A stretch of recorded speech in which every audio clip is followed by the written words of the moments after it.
Nikola Jokic and Westbrook tandem mga lods.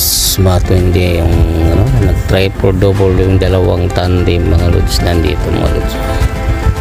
Jokic pass to corner, pasok mga lods dito mga ito.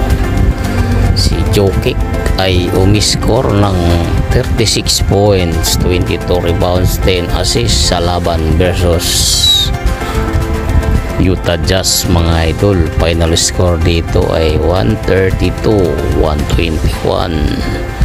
na pinangunahan nga ni Nikola Jokic, ang 3 times MVP ng NBA mga idol.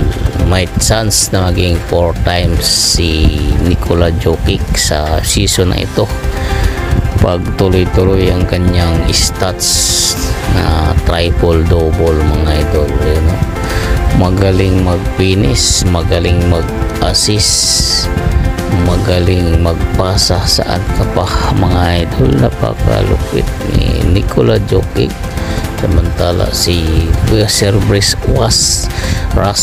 Westbrook ay kumamangada rin ng 16 points, 10 rebounds, 10 assists. Talagang triple double ang kanilang kinana dito mga idol. Kaya hanga tayo sa dalawang ito. Ano kaya na naggamay na kaya nila ang isa't isa? Pasok dito. Pero nakagantry naman ang Jazz sa mga slam dunk nila mga idolo. Nagkakamali din naman ang Utah Jazz. Sila ngayon ay number 6 sa standings. Ang Denver Nuggets na pinangunahan ni Nikola Jokic alias Joker mga idol. Ayan mga idol, Nikola Jokic for the 3, pass break, pakasasaka to slam dunk, paso mga lods. Ito assist ni Joker sa ilalim, walang problema. Joker talaga, walang problema yan.